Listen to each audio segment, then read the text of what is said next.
Hey, what's up guys? It's Prime Brick here, and welcome back to another one of my videos. And in today's video, I'm going to be showing you guys the Studio Series 86 Voyager class Scourge. So here he is in his robot mode, looking just like he did from the movie. If you do not know, this is a reformatted version of Thundercracker from the 1986 movie, when Unicron comes in contact with Megatron and some other Decepticons. Anyway, so this figure is a really great representation, so let's get into it. First off, the head here is an excellent representation of that facial hair that he had in the movie. I'm not sure how Transformers or robots have facial hair, but it makes them look cool. And the gray and the red on him definitely looks good. A little bit of red up there. And some of that nice blue up here with a little paint scratch. I'm not sure if that's my own doing. And then you got a little Decepticon symbol here in the chest. Looks really nice, and there's a little bit of blue paint here. It's a little hard to see on camera. The same kind of grayish color for the abs there, and then a little bit of purple in these ports here. Some more of that gray. His fingernails are painted very nicely. And this hand in particular is kind of open. I'll show you why that is later. I'm pretty sure these legs or the thighs here are painted, along with these pieces here. I'm not entirely sure about those. And then just the inside of these ports. And then, obviously, for the spaceship mode, it has more paint. But we'll get to that when we get to that. So, overall, painting is great. There's not too much paint, especially where the blue is concerned, which is nice, so that it's not in risk of chipping. Along with the sculpting here. The sculpting here is excellent and a lot more plain, like I outlined in my Hot Rod video.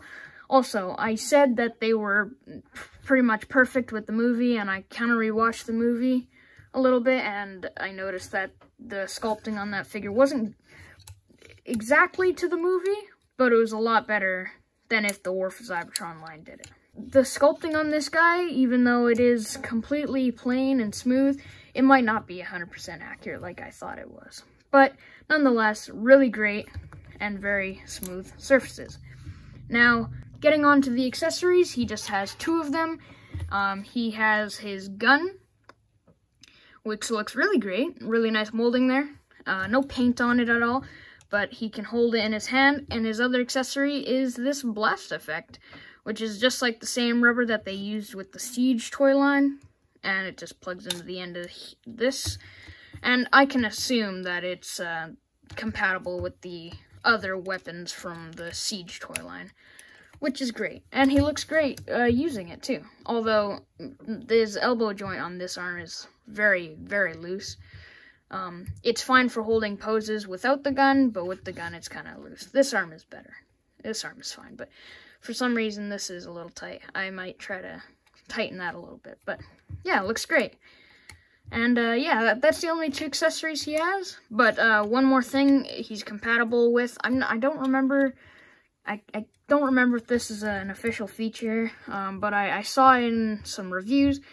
You can take the matrix that comes with Earthrise Optimus or Hot Rod, and you can put it in this open hand. And I'm pretty sure that's what the open hand is for, and it looks great. I mean, it looks like he's actually holding it. Kind of looks like he's holding a phone and texting with the Matrix or something, but yeah, really great. And you can hook it onto his thumb if you want, but that's pretty much it for accessories. Let's get on to the articulation.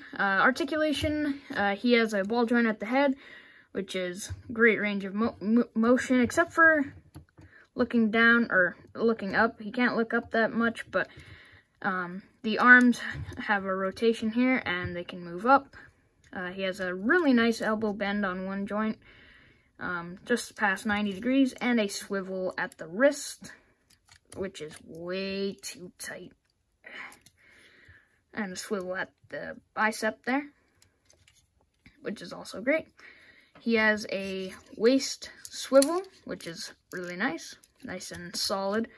And then he can kick out that far, up that far, and back that far, which is actually really nice. He has a really nice knee joint. It's pretty tight though. And then at the ankle here, he can pivot that much. It's not that much, but it is enough, and it does kind of pop back into place a little bit. But that's pretty much it. So on to some comparisons.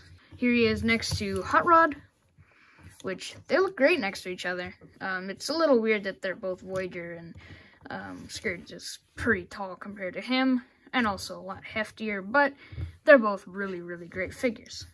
Check out his review if you didn't see it. Now onto the transformation. First off, what you're going to do is just pull these wings back just to get some clearance. I like to come down to the feet here and flip in the heel and the toe. Do the same on both sides. And just tab those together. This guy's kind of a shell former, so he just kind of folds up. So take these arms here, and these will untab from there and come down and just tab right into the legs here. Just like so. Next, you just want to take this little piece on his head and rotate it around. Come to his back here and just open these up. These will untab from here, because for robot mode, you just want them tabbed into there. So untab those, and then just bring all this up, and then this thruster piece will just bring up and go into the back of his head. This whole thing will untab and just flare out, and then this piece will rotate up and go over his face, just like that. Next, you just want to bring this all the way down, and this will tab into the legs. In theory, it's kind of hard to line this up. There we go, but once you do, it solidifies. Now, this face covering for Scourge is not the best, because if you want the best, you might as well just keep it back or in the middle. I think that's the best you can get. And then these pieces here will just unfold, and this will flip out, and this will come up, and just bring this down. Do the same on the other side. This part already flipped up. And now the final thing, you just want to bring all this together. This will tab into here, and back here, this will all tab in there. Do the same on the other side, except up here, just want to tab that together, and do the same up here. Next, you just want to tab this in here. That will just hook onto this little piece in here, which can be a little difficult. There we go. Keep all that nice and tight in there. And then you just want to take these flaps and close them up. Now, something on mine, sometimes these flaps like to not sit flush all the way, especially this one. So what I do sometimes is I just open these up, just push all this in as much as I can, and usually that fixes it. Yeah, there you go. Now it sits all flush. And just adjust everything properly. And there you go.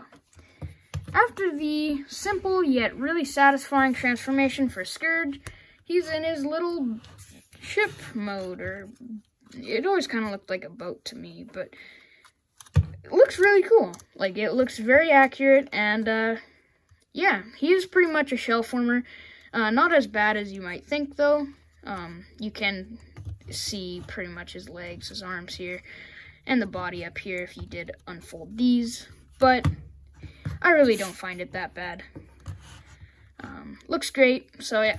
And weapon storage for this mode, you do get these ports on this side here, which you can either plug it in like this, or plug it in using these port, or this port.